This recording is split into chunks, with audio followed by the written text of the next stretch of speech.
Hello friends, स्वागत है आप सभी का हमारे यूट्यूब चैनल पर। तो देखिए जो हमारा लेक्चर चल रहा है नागरिकता का बहुलवादी सिद्धांत, उसमें हमने कल देखे थे दो विद्वान देखे थे। कल हमने डेविड हेल्ड और ब्रायन एस टर्नर। आज दो विद्वानों को हम आज देखेंगे। पहले तो हम डिस्कस करेंगे विल किबलिका को और दूसरे हैं हमारे आइरिस मेरियन यंग। ठीक है, इन दो विद्वानों को हम आज के लेक्चर में कवर करेंगे। तो चलिए लेक्चर स्टार्ट करते हैं। तो देखिए जो विल किबलिका है, विल किबलिका की जो पुस्तक इन्होंने दी है नागरिकता के बहुलवादी सिद्धांत से संबंधित, उसका नाम है multicultural citizenship, liberal theory of minority rights, और इसका प्रकाशन हुआ 1995 में। विल किबलिका ने जो अपना नागरिकता का बहुलवादी सिद्धांत दिया था, उस सिद्धांत से संबंधित इनकी पुस्तक है multicultural citizenship, liberal theory of minority rights. 1995 में इस पुस्तक का प्रकाशन हुआ। जो इनका सिद्धांत है, सिद्धांत का नाम इनकी क्या है, ये प्रसिद्ध किस सिद्धांत से है? बहुसांस्कृतिक सिद्धांत। बहुसांस्कृतिक या ऐसे बहुलवादी सिद्धांत भी कहा जाता है। बहुसांस्कृतिक या बहुलवादी सिद्धांत इनका मुख्य सिद्धांत है। पुस्तक इनकी जो हमारे एग्जाम के लिए इंपॉर्टेंट है वो है multicultural citizenship, liberal theory of minority rights, 1995। देखिए इनकी जो मुख्य विचारधारा थी, इनकी मुख्य विचारधारा किस विचार पर आधारित थी कि जो उदारवादी जो सिद्धांत देने वाले विद्वान हैं, उन विद्वानों ने कहा है कि समाज में सभी वर्गों को समान अधिकार मिलना चाहिए, लेकिन उन्होंने जो सांस्कृतिक विविधताएं हैं उनकी अनदेखी कर दी है। इनका जो पूरा सिद्धांत है, इनका पूरा सिद्धांत मुख्य रूप से संस्कृति में जो विविधताएं होती हैं, किसी भी समाज की जो संस्कृति में विविधताएं होती हैं, उसी पर बेस्ड है, उसी पर टिका हुआ है। तो देख लेते हैं इनके सिद्धांत से संबंधित प्रमुख तथ्य क्या क्या हैं। सबसे पहले देखते हैं सांस्कृतिक संदर्भ की अनिवार्यता। उनका कहना था कि उदारवाद की जो पारंपरिक अवधारणा है, इसमें जो नागरिकता है उसमें क्या देखा गया है? केवल व्यक्तिगत अधिकार प्लस राज्य के बीच प्रत्यक्ष कानूनी संबंध। इसमें उदारवादियों ने क्या किया है, नागरिकों की जो सांस्कृतिक पहचान है, इस पहचान को नागरिकों का जो निजी मामला है, निजी मामला मानकर छोड़ दिया गया है। इस बारे में फिर जो विल किबलिका है, किबलिका ने तर्क दिया कि देखिए जो वास्तविक और अर्थपूर्ण नागरिकता है वो तब तक संभव नहीं है जब तक नागरिकों के पास एक सुरक्षित सांस्कृतिक ढांचा न हो। फिर इनका कहना था कि जो मानव स्वतंत्रता है वो शून्य में काम नहीं करती है, उसके साथ में मानव स्वतंत्रता के साथ में कुछ ना कुछ उसकी संस्कृति भी जुड़ी हुई होती है। व्यक्ति को जीवन के फैसले लेने के लिए सांस्कृतिक संदर्भ की आवश्यकता होती है। जो ये सांस्कृतिक संदर्भ है या सामाजिक संस्कृति है, इसका जो निर्माण होता है वो भाषा, संस्कृति और इतिहास के आधार पर होता है। अगर किसी व्यक्ति की संस्कृति नष्ट हो जाती है तो उसके सोचने और चीजों में से चुनने के विकल्प भी समाप्त हो जाते हैं। इसलिए संस्कृति की रक्षा व्यक्तिगत स्वतंत्रता की रक्षा करने जैसा है। अब देख लेते हैं हम जो उन्होंने बताया अपने सिद्धांत में सांस्कृतिक संदर्भ की अनिवार्यता। इन्होंने क्यों बताया कि संस्कृति होना जरूरी है, सांस्कृतिक संदर्भ जरूरी है किसी भी व्यक्ति को नागरिकता प्रदान करने के लिए। क्योंकि देखिए जो विद्वान उदारवादी नागरिकता के सिद्धांत से संबंधित है, उनकी क्या पारंपरिक अवधारणा है कि जो नागरिकता है, नागरिकता केवल व्यक्तिगत अधिकार और राज्य के बीच प्रत्यक्ष कानूनी संबंध है। कि नागरिकता केवल क्या है कि व्यक्ति को राज्य द्वारा कानूनी रूप से अधिकार दिए जाएंगे। ठीक है, इस संबंध में उन्होंने नागरिकता को परिभाषित किया है, किन्होंने? उदारवादी विचारकों ने। लेकिन विल किबलिका का कहना था इसमें कि देखिए ये तो इन्होंने बता दिया कि ये प्रत्यक्ष कानूनी संबंध के बीच में है, लेकिन उन्होंने नागरिक की जो सांस्कृतिक पहचान है, सांस्कृतिक पहचान को उन्होंने निजी मामला मानकर छोड़ दिया है। ठीक है, कि उन्होंने जिस तरीके से कहा है कि धर्म और राज्य दोनों अलग अलग चीजें हैं, दोनों को अलग अलग रखना चाहिए, उसी तरीके से उन्होंने कह दिया है कि जो राज्य है और जो संस्कृति है ये दोनों अलग अलग होने चाहिए, इन दोनों का आपस में मेल नहीं होना चाहिए। ठीक है, ये जो संस्कृति है, संस्कृति को उन्होंने व्यक्ति का निजी मामला मान दिया है कि व्यक्ति की अपनी निजी इच्छा है कि वो किसी संस्कृति का पालन कर रहा है या नहीं कर रहा है। लेकिन फिर किबलिका का इसमें कहना था कि देखिए अगर आपको नागरिकों को वास्तविक और अर्थपूर्ण नागरिकता देनी है तो आपको संस्कृति छोड़नी नहीं पड़ेगी, उसे निजी मामला नहीं मानना पड़ेगा आपको। क्योंकि जो भी कोई व्यक्ति है वो किसी एक समाज में रहता है, उस समाज की अपनी संस्कृति होती है, व्यक्ति जिस समाज में रहता है उस समाज के अकॉर्डिंग ही सोचता है, अपने काम करता है, ठीक है। और अगर आप उससे संस्कृति हटा दोगे, आप कह दोगे कि संस्कृति की जरूरत ही नहीं है, तो उसका जो सोचने का, काम करने का तरीका होगा वो भी खत्म हो जाएगा। देखेंगे हम आगे इसमें। किमलिका का तर्क था कि जो वास्तविक और अर्थपूर्ण नागरिकता है वो तब तक संभव नहीं होगी जब तक कि नागरिकों के पास एक सुरक्षित सांस्कृतिक ढांचा ना हो। कि आप नागरिकता कितनी भी दे लीजिए, नागरिकों को कितने भी आप अधिकार दे लीजिए, लेकिन जब तक उनके पास एक सांस्कृतिक ढांचा नहीं होगा, एक संस्कृति में वो लोग बंधे हुए नहीं होंगे, एक तरह की भाषा वो इस्तेमाल नहीं कर रहे होंगे, रीति रिवाज उनके एक जैसे नहीं होंगे, तो तब तक जो आपकी ये नागरिकता है, ये नागरिकता वास्तविक नहीं होगी। फिर उसने कहा है कि जो मानव है, मानव की स्वतंत्रता, मानव को आपने स्वतंत्रता दे दी है, संस्कृति कोई नहीं है, तो वो तो वहां कैसी स्थिति हो गई? शून्य की स्थिति हो गई। बिना किसी संस्कृति के, बिना किसी मान्यता के, बिना किसी रीति रिवाज के आप काम कीजिए, आपको स्वतंत्रता दे दी गई है। लेकिन जब वहां कोई संस्कृति नहीं होगी तो शून्य में तो मानव की स्वतंत्रता काम नहीं करेगी। व्यक्ति को अगर अपने जीवन के फैसले लेने हैं तो सांस्कृतिक संदर्भ जरूरी होते हैं। देखिए, इसे हम कैसे समझ सकते हैं कि जैसे किसी कोई व्यक्ति है, उसे अपना जो शिक्षा के लिए उसे कोई फैसला लेना है, अपनी शैक्षिक योग्यता उसे आगे बढ़ानी है। अब शैक्षिक योग्यता जो व्यक्ति अपने आगे बढ़ाएगा वो अपने सांस्कृतिक संदर्भ में सोचेगा, ठीक है। जो अपने आसपास की संस्कृति देखेगा, अपने आसपास के लोगों के विचार देखेगा, रीति रिवाज देखेगा, उन्हीं के आधार पर वो शिक्षा में भी आगे काम करेगा, ठीक है, शिक्षा के क्षेत्र में भी आगे काम करेगा वो। लेकिन अगर कोई संस्कृति ही नहीं होगी तो उसे कैसे पता चलेगा कि मुझे किस दिशा में आगे बढ़ना है? नहीं पता चल पाएगा। तो इसीलिए उन्होंने कहा था कि जो मानव की स्वतंत्रता शून्य में काम नहीं कर सकती। व्यक्ति को अपने जीवन के फैसले लेने के लिए सांस्कृतिक संदर्भ जरूरी होते हैं। और इस सांस्कृतिक संदर्भ का जो निर्माण होता है वो कैसे होता है? वो भाषा, संस्कृति, इतिहास आदि से हो सकता है। और आप किसी भी समाज से उसकी भाषा, उसकी संस्कृति, उसके इतिहास को अलग कर ही नहीं सकते हो। अगर आप कहते हो कि किसी व्यक्ति की संस्कृति को हम नष्ट करके उस व्यक्ति को स्वतंत्रता दे दें, उस व्यक्ति को नागरिकता दे दें, तो ये क्या होगा? ये व्यक्ति के सोचने और चुनने के विकल्पों को समाप्त कर देता है। फिर व्यक्ति कुछ सोच नहीं पाएगा। ज्यादातर लोग किस माहौल में रहकर सोचते हैं चीजों के बारे में, चुनते हैं कोई चीज जो अपनी सांस्कृतिक संस्कृति हो, जो अपनी सांस्कृतिक जगह होती है, ठीक है, सांस्कृतिक संदर्भ होती है, उसी के संदर्भ में व्यक्ति सोचते हैं और चुनते हैं। और अगर वो संस्कृति नष्ट हो गई तो वो कहाँ से सोचेंगे फिर? और इसलिए फिर उनका कहना था कि जो संस्कृति है, संस्कृति की रक्षा करना व्यक्तिगत स्वतंत्रता की रक्षा करने जैसा है। कि अगर आपको व्यक्तियों को स्वतंत्रता देनी है, व्यक्तियों को स्वतंत्र बनाना है, वास्तविक स्वतंत्रता देनी है, तो आपको उनकी संस्कृति की रक्षा करनी पड़ेगी। ये था सबसे पहला तथ्य उनके सिद्धांत से संबंधित। अब देख लेते हैं अल्पसंख्यक वर्गों के बारे में उन्होंने क्या कहा है। अल्पसंख्यक वर्गों के बारे में उनका कहना था कि देखिए, जो अल्पसंख्यक वर्ग है वो जो अधिक उदारवादी मूल्य होते हैं इसके वो विरोधी नहीं होते, बल्कि इसके क्या होते हैं? इसके वो पूरक होते हैं। उन्हें अपनी संस्कृति बचाने का अवसर मिले ताकि वे भी स्वतंत्र रूप से अपने नागरिक अधिकारों का लाभ ले सके, ठीक है। अल्पसंख्यक वर्ग के बारे में उनका कहना था कि देखिए, जो ज्यादा उदारवादी मूल्य होंगे, स्वतंत्रता हो गया, समानता हो गया या अधिकार हो गया, इन मूल्यों की जो अल्पसंख्यक वर्ग है वो विरोधी नहीं होता है, बल्कि पूरक होता है। वो चाहता है कि हमें भी अधिक से अधिक स्वतंत्रताएं मिले, हमें भी समाज की मुख्य धारा में शामिल किया जाए, हमें भी अधिक से अधिक अधिकार मिले। तो वो विरोधी नहीं होते, वो इसके पूरक होते हैं।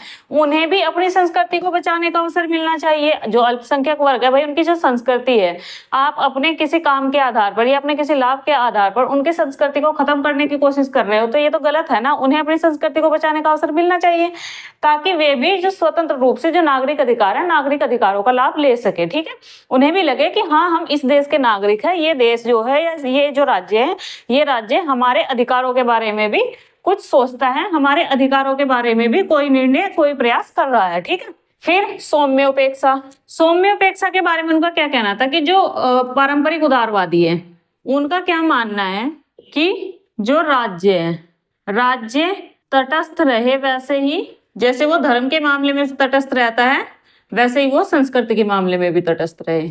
अब इस बात का खंडन किया है किमलिका ने, किस आधार पर खंडन किया है? कि जो राज्य है वो सदैव ही क्या करता है, एक आधिकारिक भाषा उसकी होती है, कुछ अवसरों पर अवकाश वो उपलब्ध कराता है, प्रशासनिक मशीनरी उसकी होती है, इसका जो चुनाव होता है वो चुनाव कहाँ से होता है? वो होता है चुनाव समाज के बहुसंख्यक वर्ग से।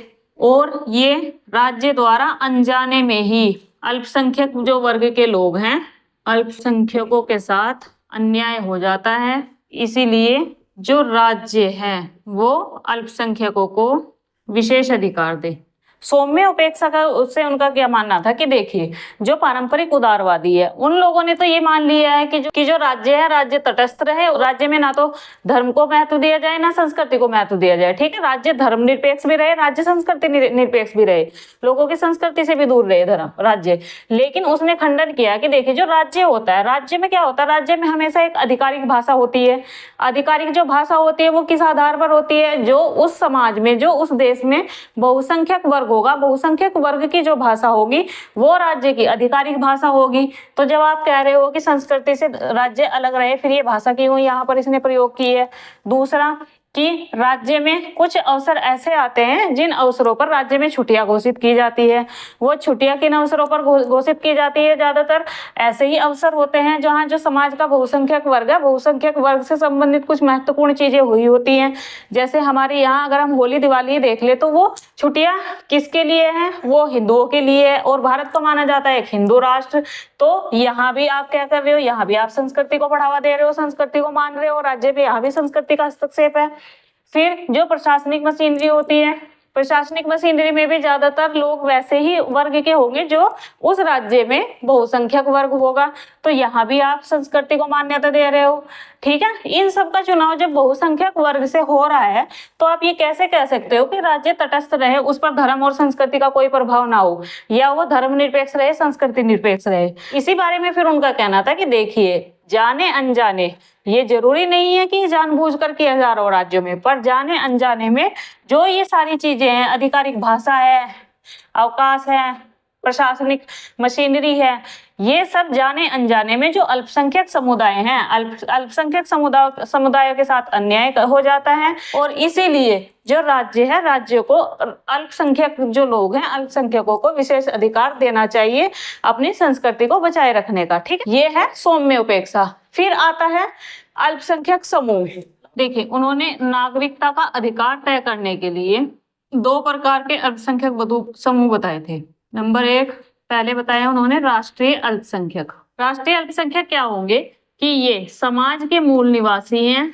पुराने समय में जब युद्ध होते थे, युद्ध के समय इनके ऊपर क्या आक्रमण हुआ या इन्हें विजय कर लिया गया, युद्ध के कारण क्या हुए, ये जो मूल निवासी है, इन मूल निवासियों पर किसी दूसरी जाति के लोगों का कब्जा हो गया। और जो ये जाति है, इस जाति ने इन लोगों के ऊपर, जो मूल निवासी है, मूल निवासियों के ऊपर अपने अधिकार जमा लिए। ठीक है, अपना अधिकार कर लिया, आधिपत्य स्थापित कर लिया। इससे क्या हुआ? इससे जो समाज के मूल निवासी हैं, मूल निवासी अल्पसंख्यक बन गए वहां पर, और जो बाहर से आए हुए लोग थे, ये लोग क्या हो गए? ये हो गए बहुसंख्यक। अब जब ये लोग बहुसंख्यक यहाँ पर हो गए हैं, जब दूसरी जाति ने इनके ऊपर अपना आधिपत्य स्थापित कर लिया है, तो उसके बाद ऐसा ना हो कि जो यहाँ के मूल निवासी हैं, उन मूल निवासियों को एक तरफ धकेल दिया जाए, ठीक है, एक साइड में कर दिया जाए, बल्कि उन्हें जो शासन कार्य है, शासन कार्यों में भागीदारी देनी जरूरी है। ठीक है, जिससे कि इनके जो हित है, इनके हित सुरक्षित रह सके। ये हो गए राष्ट्रीय अल्पसंख्यक। राष्ट्रीय अल्पसंख्यक मतलब अपना देश है, अपने देश में ही अल्पसंख्यक हो गए हैं। जैसे कि अमेरिका में हम देखते हैं रेड इंडियंस को। ठीक है, फिर दूसरा सेकंड है जातीय या सांस्कृतिक अप्रवासी समूह। ये समूह कैसे हैं? जातीय और सांस्कृतिक अप्रवासी समूह कि कोई समूह है जिन्होंने अपनी मर्जी से, अपनी इच्छा से किसी अपने देश की जो नागरिकता है उसका त्याग कर दिया है और वो दूसरे देश में आकर बस गए हैं। क्योंकि इन्होंने अपनी स्वेच्छा से देश छोड़ दिया है, तो ये कोई अलग राज्य का दावा नहीं कर सकते कि ये नहीं कह सकते कि हम अपनी इच्छा से अपना देश छोड़ रहे हैं, हमें कोई दूसरा देश दीजिए आप। फिर इनके साथ क्या करना है? इन्हें जो राज्य है, राज्य इन्हें जो उस राज्य की, जिस राज्य में रह रहे हैं, जिस देश में रह रहे हैं, उस देश की जो बहुसंख्यक जनता होगी, बहुजातीय अधिकार मिले ने।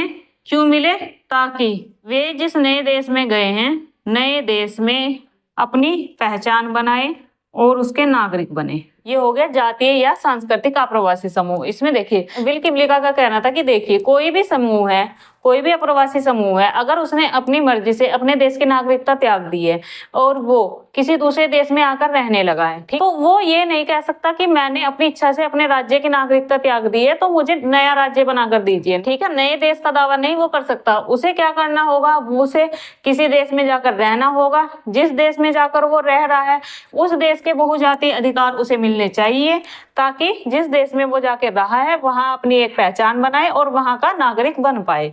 ये थे विल किमलिका के द्वारा बताए गए अल्पसंख्यक समूह, ठीक है, जो उन्होंने नागरिकता को कि अधिकार कैसे देने हैं इसलिए तय किए थे। ये नागरिकता के अधिकार देने के लिए तय किए गए हैं दोनों, राष्ट्रीय अल्पसंख्यक और जातीय सांस्कृतिक अप्रवासी समूह। अब इसके बाद देख लेते हैं आंतरिक प्रतिबंध बनाम बाहरी संरक्षण। आंतरिक प्रतिबंध क्या होगा, सबसे पहले समझ लिए इसका उन्होंने विरोध किया था। क्यों विरोध किया था बता रही हूँ कि देखिए जो किसी भी देश में अल्पसंख्यक समूह है, अपनी परंपरा संस्कृति के नाम पर जो अपने समूह के अंदर ही निम्न वर्ग हैं, इसमें कौन होगा, महिलाएं, बच्चे या दिव्यांग लोग जो इसमें आएंगे, समूह के नाम पर निम्न वर्ग के मानवाधिकार को कुचल देते हैं। ये क्या होंगे, ये होंगे आंतरिक प्रतिबंध। फिर बाहरी संरक्षण क्या होगा, इसे उन्होंने स्वीकार्य बताया है, इसका इन्होंने विरोध नहीं किया, इसको इन्होंने सहमति प्रदान की है। इसमें उन्होंने कहा है कि देखिए अल्पसंख्यक समूहों को के अधिकार सुरक्षित रखने हेतु उसे बहुसंख्यक जो वर्ग हैं, बहुसंख्यक समूहों के दबाव से बचाना। जैसे भारत में जो एसटी हैं, जो जनजातीय समूह हैं, उन्हें कुछ भूमि पर अधिकार दिए गए हैं जहां पर बाहरी लोगों का जाना प्रवेश वर्जित है, ठीक है। अब देखिए आंतरिक प्रतिबंध क्या होगा कि देखिए जो भी अल्पसंख्यक समूह होंगे, वो चाहे अल्पसंख्यक हो चाहे बहुसंख्यक हो, मुख्य रूप से यहाँ उन्होंने अल्पसंख्यक समूहों के बारे में कहा है, ठीक। अल्पसंख्यक समूह में क्या होता है कि जो समूह होते हैं वो अपनी संस्कृति, ठीक, अपनी परंपरा के नाम पर अपने समूह के जो निम्न वर्ग के लोग होते हैं उनको क्या करते हैं, उनके जो मानवाधिकार है उनके मानवाधिकारों को कुचल देते हैं, ठीक। अब इस प्रतिबंध का उन्होंने विरोध किया है, ठीक है। उनका कहना है कि देखिए जो आपका समूह है, आपके समूह के जो निम्न वर्ग के सदस्य हैं, आप उनके अधिकारों को, आप उनके मानवाधिकारों को कुचल क्यों रहे हैं। अगर आपको अधिकार है कोई, अगर आपको शिक्षा का अधिकार है तो महिलाओं को भी शिक्षा का अधिकार है, ठीक है। अगर आपको बोलने का अधिकार है तो वृद्ध तो उन्हें भी बोलने का अधिकार है, आप उनके अधिकारों को कुचल क्यों रहे हो, इसका उसने विरोध किया था। फिर दूसरा उन्होंने बताया बाहरी संरक्षण। बाहरी संरक्षण को उसने कहा था कि ये स्वीकार्य है। ये क्यों स्वीकार्य है, इसमें उन्होंने कहा था कि जो अल्पसंख्यक समूह है, अल्पसंख्यक समूह के हितों को सुरक्षित रखने के लिए जो बाहरी बहुसंख्यक समूह है, बहुसंख्यक समूहों के दबाव से उन्हें बचाना है, ये है बाहरी संरक्षण। इसे हम कैसे देख सकते हैं, जैसे भारत है, भारत में अंडमान में एक जाति है सेंटिनलीज जाति जिसे बोला जाता है, ठीक है, सेंटिनलीज जनजाति जिसे बोला जाता है। वहां पर जिस जगह पे उन जनजातियों का निवास है, उन जनजातियों के निवास की जगह पर किसी भी बाहरी लोगों का प्रवेश वर्जित है, किसी भी बाहरी लोगों को वहां पर नहीं जाने दिया जाता है। तो वो किस लिए है, वो प्रतिबंध किस लिए लगाया गया है, वो प्रतिबंध उन लोगों की जो सेंटिनलीज जनजाति है उस जनजाति की रक्षा के लिए लगाया गया है, ठीक है, उसकी संस्कृति की रक्षा के लिए लगाया गया है, तो वो प्रतिबंध सही है। लेकिन अगर आप अपनी ही जनजाति में या अपने ही क्षेत्र में या अपने ही समूह में जो निम्न वर्ग है उन निम्न वर्गों के अधिकारों पर प्रतिबंध लगा रहे हो, मानवाधिकारों पर प्रतिबंध लगा रहे हो, तो ये प्रतिबंध गलत है, उसका उन्होंने विरोध किया था, ठीक है। ये हो गया है आंतरिक प्रतिबंध बनाम बाहरी संरक्षण। फिर इसमें एक और देख लेते हैं विभेदी बनाम सार्वभौमिक नागरिकता, जो यहाँ मुझसे छूट गया है लिखना, ठीक। विभेदी बनाम सार्वभौमिक नागरिकता। सबसे पहले हम देख लेते हैं सार्वभौमिक नैतिकता, नागरिकता, सार्वभौमिक नागरिकता, नैतिकता ही याद आ रहा है। सार्वभौमिक नागरिकता कैसी होगी कि देखिए जो परंपरागत उदारवादी विद्वान हैं उन्होंने कहा है कि समाज में सभी लोगों को समान अधिकार दिया जाना चाहिए। क्या ये कथन सही है? ये कथन सही नहीं है, क्योंकि समाज में सभी लोगों को समान अधिकार की जरूरत नहीं होती है, समानता की जरूरत नहीं होती है। कुछ लोग ऐसे होते हैं जो हमारे समाज में निम्न वर्गों से आते हैं, जिनकी आर्थिक स्थिति अच्छी नहीं होती, जिनकी सामाजिक स्थिति नहीं अच्छी होती, जो दिव्यांग होते हैं, ऐसे कुछ वर्ग होते हैं जिन वर्गों के लिए कुछ विशेष अधिकार उन्हें देने की आवश्यकता पड़ती है। तो इसका उन्होंने किया है खंडन, सार्वभौमिक नागरिकता का उन्होंने खंडन किया है। दूसरी है विभेदी नागरिकता। विभेदी नागरिकता के बारे में उन्होंने कहा था कि देखिए जो हमारा समाज है, समाज में विभिन्न समूह होते हैं। अब जरूरी तो नहीं है कि सारे समूहों की जो आवश्यकताएं हैं वो एक जैसे ही हो, तो समाज में जो अलग अलग समूह हैं, उन अलग अलग समूहों की क्या आवश्यकताएं हैं, उन आवश्यकताओं की पहचान की जाए और उनकी आवश्यकता के आधार पर ही उन्हें अधिकार दिए जाएं। जरूरी तो नहीं है ना कि एक स्टूडेंट की, एक छात्र की और एक सरकारी अधिकारी की दोनों की आवश्यकताएं एक हो, नहीं हो सकती। ठीक है, सरकारी अधिकारी की जो आवश्यकताएं वो अलग होंगी, छात्र की आवश्यकताएं अलग होंगी। तो इसीलिए जो समाज में अधिकार दिए जाएं, उनका कहना था कि वो ये देख कर दिए जाएं कि किस समूह को किस चीज की आवश्यकता है, बल्कि आप समान रूप से सभी लोगों को अधिकार देने की या समान रूप से सारी चीजें करने की जरूरत नहीं है। आपको लोगों को केवल ऐसे अधिकार देने हैं जिनकी उन्हें आवश्यकता है, और इसे ही उन्होंने कहा था विभेदी नागरिकता। ठीक है, तो देखिए ये तो थे नागरिकता के बारे में विल किमलिका के विचार। विल किमलिका के विचार हमने देख लिए हैं। अब इसके बाद हम देखते हैं जो दूसरी विद्वान है हमारी, वो है आइरिस मैरियन यंग। इनके बारे में देखते हैं कि इन्होंने क्या सिद्धांत दिया था बहुलवादी नागरिकता के संबंध में। जो इनकी पुस्तक है, पुस्तक का नाम है इनका justice and politics of difference, 1990 में। सिद्धांत है इनका विभेदित नागरिकता का सिद्धांत। जो आइरिस मैरियन यंग है, इनकी जो पुस्तक है, इनकी पुस्तक है justice and politics of difference, जिसका प्रकाशन कब हुआ, 1990 में हुआ, 1990 में हुआ। और इन्होंने दिया था विभेदित नागरिकता का सिद्धांत। इस सिद्धांत के बारे में देख लेते हैं कि इन्होंने क्या अपने सिद्धांत में क्या क्या तर्क दिए थे। इसमें सबसे पहला तर्क है उनका सार्वभौमिक नागरिकता की आलोचना। ठीक, सार्वभौमिक नागरिकता हमने क्या देखी है कि जो सभी नागरिक हैं, उन सभी नागरिकों को समान अधिकार दिए जाएं। अब इस आधार पर जो यंग है, इनका कहना था कि देखिए, जो आप ये समान नागरिकता की बात करते हो, ये जो समाज है, समाज का जो शक्तिशाली वर्ग हैं, उनके हितों को छिपाने का एक तरीका है। और इसमें इन्होंने तर्क दिया अंतर के प्रति अंधापन। अंतर के प्रति अंधापन कोट किसका है, यंग का है। याद रखना है, एग्जाम में हमारी इस तरह की चीजें आती हैं। अंतर के प्रति अंधापन क्या है कि जो राज्य है, राज्य की ये मान्यता है कि सभी के साथ समान व्यवहार, और इससे अनजाने में ही हाशिए पर पड़े समूह होते हैं, उनकी जो विशिष्ट समस्याएं हैं उन्हें अनदेखा किया गया है। सबसे पहले हम ये देख लेते हैं कि देखिए सार्वभौमिक नागरिकता की आलोचना में क्या था कि उनका तर्क था, यंग ने कहा था कि जो राज्य है, राज्य का क्या तर्क है कि जो समाज है, समाज में जितने भी नागरिक हैं, सभी नागरिकों को समान अधिकार दिए जाए। लेकिन उनका कहना था कि ये जो अवधारणा है समान नागरिकों को सभी नागरिकों को समान अधिकार, ये सिर्फ क्या है, ये सिर्फ शक्तिशाली जो वर्ग है उसके हितों को छिपाने का तरीका है। कि जब आप सभी नागरिकों को समान अधिकार की बात करते हो तो आप बात किसकी कर रहे हो, आप बात कर रहे हो ज्यादातर शक्तिशाली वर्ग की। आप जितनी नीतियां बनाते हो वो नीतियां ज्यादातर उस तरीके से बनाते हो कि उससे जो शक्तिशाली वर्ग है, शक्तिशाली वर्ग को सबसे ज्यादा फायदा होता है। इससे क्या होता है कि इससे अंतर के प्रति एक अंधापन होता है कि आप अंतर नहीं देख पा रहे हो। आप नहीं देख पा रहे हो कि जो हम समाज के लिए, समाज को समान नागरिकता देने की बात कर रहे हैं, उसमें किस वर्ग को फायदा हो रहा है, किस वर्ग को नुकसान हो रहा है, आप ये नहीं देख रहे हो। इसलिए आपके अंदर क्या है, अंधापन है। आप उस अंतर को नहीं देख पा रहे हो कि कहाँ नुकसान हो रहा है, कहाँ फायदा हो रहा है। सभी के साथ समान व्यवहार करके आप अनजाने में ही क्या करते हैं, जो हाशिए पर पड़े हुए समूह हैं, जो समाज की मुख्य धारा में शामिल नहीं है, जो समूह, उन समूहों को की जो समस्याएं होती है, उन समूहों की समस्याओं को आप अनदेखा कर देते हैं। ठीक है, ये थी उनकी सार्वभौमिक नागरिकता की आलोचना। तो इसके लिए आपको क्या करना है, फिर उन्होंने दिया है दूसरा विभेदित नागरिकता का मूल विचार। ये देखते हैं ये क्या है। इसके बारे में इन्होंने बताए दो प्रकार, बताए दो उपाय सुझाए हैं। आलोचना तो इन्होंने कर दी, आलोचना करने के बाद इन्होंने कुछ विचार दिए हैं, कुछ उपाय सुझाए, वो देख लेते हैं वो क्या क्या है। इसी में ही दो उपाय देखते हैं हम क्या है। पहला तो है पहचान की सामग्री, कि ये जो समूह है, समूहों की आप आवश्यकताएं कैसे पहचानेंगे। कि देखिए जो समाज है, समाज में प्रत्येक समूह उसकी अपनी विशिष्ट आवश्यकताएं होती हैं, पहचान होती है, उसके विशिष्ट अनुभव होते हैं। इसमें जो वास्तविक न्याय है वो आवश्यक है, क्योंकि जो नागरिक होते हैं वो अमूर्त नहीं है, अमूर्त वस्तु नहीं है, उन्हें सामाजिक समूह के रूप में पहचाना जाए।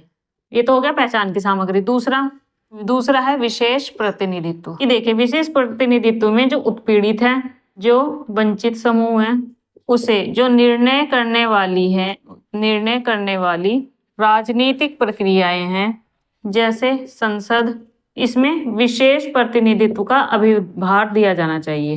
देखिए, विभेदित नागरिकता के बारे में उनका कहना था कि देखिए, आप सार्वभौमिक नागरिकता के आधार पर लोगों को अधिकार मत दीजिए, बल्कि आप विभेदित नागरिकता के आधार पर लोगों को अधिकार दीजिए। क्या उन्होंने कहा था कि देखिए, आपको 2 उपाय करने हैं। सबसे पहले तो आपने पहचान की सामग्री देखनी है, ठीक है। आवश्यकताएं पहचाननी है, समूहों की आवश्यकताएं क्या है, क्योंकि जो समाज होते हैं, समाज के प्रत्येक समूह की अपनी कुछ आवश्यकताएं होती हैं। हर एक समूह की अलग अलग आवश्यकताएं होती हैं, उनकी अलग अलग पहचान होती है, उनके अलग अलग अनुभव होते हैं, ठीक। तो इन सब के साथ में आप वास्तविक रूप से न्याय तभी कर पाओगे जब आप जो इनकी आवश्यकताएं हैं, इन आवश्यकताओं को आप पहचानिए। फिर विशेष प्रतिनिधित्व कि जब इन समूहों की आप आवश्यकताओं को पहचान लेंगे, आप देख लेंगे कि कौन से समूह को कौन सी चीज आवश्यक है, कौन सा उसे अधिकार दिया जाना चाहिए, कौन से उसका जो अधिकार है उसके लिए फायदेमंद है, कौन सा नहीं है। उस आधार पर जो उत्पीड़ित और वंचित समूह है, उन्हें जो आपके निर्णय करने वाली जो संस्थाएं हैं, ठीक है, राजनीतिक प्रक्रियाएं हैं, इसमें हम जैसे संसद के एक उदाहरण ले सकते हैं कि जैसे संसद में लोगों सारी जनता के लिए निर्णय किया जाता है। उन संस्थाओं में आप लोगों को विशेष प्रतिनिधित्व दीजिए, कि आप केवल सिर्फ अधिकार ही मत दीजिए, बल्कि संस्थाओं में जो सभी लोगों के लिए जो निर्णय करने वाली संस्थाएं हैं, उन संस्थाओं में प्रतिनिधित्व भी दीजिए। यहाँ आप पहचान करेंगे, पहचान की सामग्री में आप सभी समाज की सारी आवश्यकताओं की पहचान करेंगे, ठीक है। यहाँ पहचान करके आप यहाँ पर संसद में या जो राजनीतिक निर्णय करने वाली प्रक्रियाएं हैं, उसमें लोगों को विशेष प्रतिनिधित्व देंगे। ये है उनका विभेदित नागरिकता का मूल विचार। फिर उन्होंने अपने सिद्धांत में उत्पीड़न के 5 चेहरे बताए थे। ये चेहरे देख लेते हैं कौन कौन से थे। उनका कहना था कि देखिए, समाज में लोगों को उत्पीड़ित करने के लिए, लोगों को परेशान करने के लिए 5 तरीके हैं। किन 5 तरीकों से लोगों को परेशान किया जाता है वो देख लेते हैं। सबसे पहला है शोषण, दूसरा है हिंसा, तीसरा है शक्तिहीनता, 4th है हाशिए पर धकेलना, और 5th है सांस्कृतिक साम्राज्यवाद। कि देखिए, कोई भी समाज हो, किसी भी समाज में जो अल्पसंख्यक समूह होता है, अल्पसंख्यक समूहों को किन तरीकों से परेशान किया जा सकता है, उसके उन्होंने 5 तरीके बताए हैं। सबसे पहले उन्होंने बताया था शोषण, कि किसी भी समूह का शोषण करके, व्यक्तियों का शोषण करके उत्पीड़ित किया जा सकता है लोगों को। हिंसा करके, डरा धमका कर लोगों को उत्पीड़ित किया जा सकता है, परेशान किया जा सकता है। शक्तिहीनता, ठीक है, किसी व्यक्ति की शक्ति को खत्म करके, शक्ति कम करके, कि कोई बहुत प्रसिद्ध नेता है, ठीक है, उस नेता के संदर्भ में कुछ गलत बातें फैलाकर जनता के मन से उसकी जो छवि है, उसकी छवि को खराब करके, उसकी शक्ति जो है, उसकी शक्ति खत्म करके, इससे भी लोगों का पीड़न किया जाता है। हाशिए पर धकेलना, हाशिए पर धकेलना, जैसे जो परिवार है, परिवार में वृद्ध लोग हो जाते हैं, तो वृद्धों को एक तरफ धकेल दिया जाता है, एक तरफ बिठा दिया जाता है, ये हाशिए पर धकेलना। उसके बाद सांस्कृतिक साम्राज्यवाद, कि अल्पसंख्यक वर्गों की संस्कृति पर, सांस्कृतिक साम्राज्यवाद क्या होगा, अल्पसंख्यक लोगों की संस्कृति पर बहुसंख्यक वर्ग को मान्यता, कि जो अल्पसंख्यक वर्ग है, अल्पसंख्यक लोग हैं, अल्पसंख्यक लोगों की संस्कृति को बहुसंख्यक वर्ग की जो संस्कृति है, उस संस्कृति के नीचे दबा देना। बहुसंख्यक वर्ग की संस्कृति को अधिक मान्यता देना, अल्पसंख्यक वर्ग की संस्कृति को मान्यता ना देना। तो ये क्या थे, ये थे उत्पीड़न के 5 चेहरे जो उन्होंने अपने सिद्धांत में बताए थे। फिर इन्होंने एक टर्म और बताई है, अंतर की राजनीति। अंतर की राजनीति से उनका क्या मतलब था, कि देखिए, जो नागरिक है, उन नागरिकों को उनकी जो विशिष्ट संस्कृति है, उस संस्कृति के आधार पर जो सार्वजनिक संस्थाएं हैं, उन संस्थाओं में भाग लेने का अधिकार दिया जाए। जो सांस्कृतिक विविधता है, दबाने के बजाय उसे खुलकर प्रोत्साहन दिया जाए। अंतर की राजनीति क्या होगा, कि देखिए, आप जो विशिष्ट संस्कृति वाले लोग हैं, ज्यादातर समाजों में क्या होता है कि जो विशिष्ट संस्कृति वाले लोग हैं, जिनकी संख्या कम है, उन लोगों की संस्कृति पर क्या हो जाता है, उन लोगों की संस्कृति पर बहुसंख्यक वर्ग की जो संस्कृति है वो हावी हो जाती है। लेकिन यंग का कहना था कि देखिए, आप जो अल्पसंख्यक वर्ग की संस्कृति है, जो विशिष्ट संस्कृति है, उस संस्कृति को दबाए ना, ठीक है, आपको उस संस्कृति को दबाना नहीं है, बल्कि आपको क्या करना है कि अगर उस संस्कृति के नागरिक विशिष्ट संस्कृति के कारण अपनी विशिष्ट संस्कृति के साथ में ही सार्वजनिक संस्थाओं में भाग लेना चाहते हैं, तो उन्हें ये अधिकार दिया जाए कि वो सार्वजनिक संस्थाओं में भाग ले। आपको जो विविधता है, अपने देश में जो विविधता है, उस विविधता को दबाना नहीं है, बल्कि उसको खुलकर आपको प्रोत्साहन देना है। ये हो गया अंतर की राजनीति। फिर इसमें एक और आता है इनके सिद्धांतों में, वीटो शक्ति का समर्थन।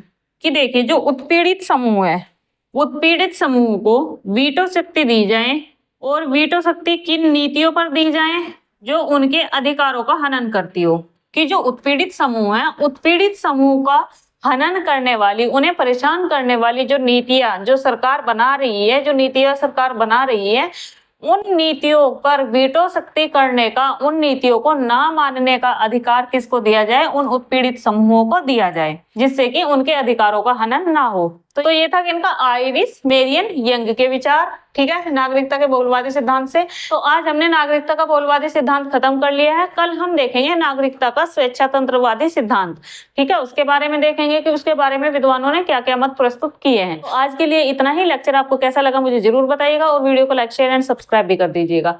Thank you so much.